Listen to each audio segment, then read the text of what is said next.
when you really open to oneness, you will find life responds in a way that it didn't respond before. This is not extraordinary. This is because synchronicity is about the oneness of life, interacting. It's actually the oneness not just on the physical plane, but the oneness on the inner worlds as well, and the magical worlds, how they all come together in this state of oneness. And they happen because the connections are present, and you are open to the connections being present. And to me, then life gets much more interesting and much more exciting, and you don't know what's going to happen. And you don't know how you are going to be used or played with, or, it is a very, very different experience of life. And that is just one little illustration of oneness, of how it works quite differently. It also brings things together. One of the things of separation is we realize our uniqueness, how we are separate and different from other people. In our culture, we're kind of pushed to pretend to be different from each other. So we have kind of different hairstyles or whatever it is. But oneness works through bringing things together in unexpected ways. And that's one of the reasons I love the internet, because the internet brings things together in ways you wouldn't even have believed possible, like all the lovers of a particular breed of dog, meet on the internet from all over the world. Or people who like a particular sort of kayaking. They get together there. They're present and they're part of a chat room, or they email each other, or they post photos to each other of when they were kayaking, or their dog, or whatever it is. It brings things together. That, to me, the internet is a direct manifestation of oneness. And it brings things together in ways, 20 years ago, you would not have believed possible.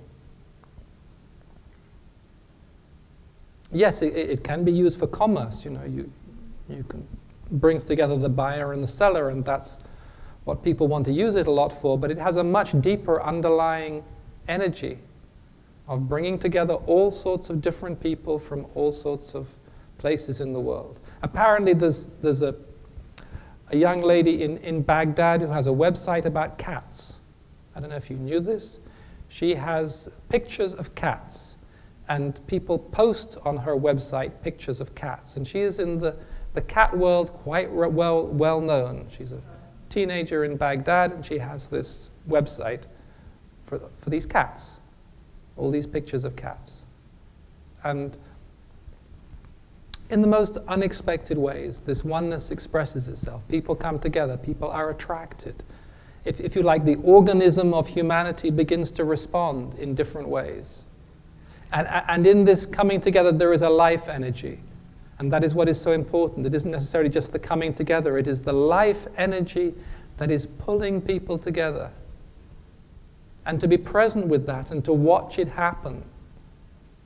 Just to experience it, just to see how it works. And then you can realize you are part of this organism of life coming together in different ways, just like this gathering we have today, which people are coming together for the sake of oneness. We're actually conscious. We're not just cat lovers, we're actually oneness lovers. So we're actually conscious of the bigger picture. We're not just part of this organism of life. We're actually life being conscious of what it is doing, which is quite remarkable. That's what so excites me, is to be like kind of at the vanguard of the experience, to actually be at the consciousness of the experience, so that you can really be awake to what is happening. And then, of course, another whole dimension opens up to you, because once you are awake to something, you can participate in it. The people who are just going to the website looking for cat pictures, they are being unconsciously drawn by a certain energy of oneness together. It's quite beautiful to see.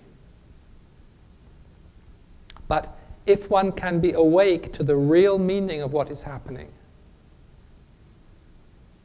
then one can participate in it. Then one can directly engage in this awakening. And that to me is when it gets really exciting, because that means you can actually change something. What most people don't realize is, at a moment like this, the book has not yet been written. Most things are kind of prescribed, the broad outline of what is going to happen. But at a moment like this in cosmic time, it hasn't actually been fully written yet. It is not yet decided how the future will unfold. We don't know. And that is both very disturbing, because you have no idea what the world is going to be like in 10 years' time. And it always amuses me to see these people who kind of make these 10-year plans. But it means that you individually can actually participate in what is going to happen if you are awake. And that is the big difference. If you are awake to what is actually going on, then you can participate and help something to change. If you are asleep, you will be drawn into it. It will happen and you will be part of it. The world is awakening to a different stage is being set for humanity, whether it likes it or not. Global oneness is present. What amazes me is everybody talks about like global oneness without any real understanding of what is actually taking place, that something is waking up, that a new way of being is emerging in life. And so if people just try to use this global oneness as a way to get more money, in this old image of, what I need, then they won't really be able to participate in it. They'll be kind of imposing an old dream onto what is happening. But there is a way to be present and to be awake and to participate.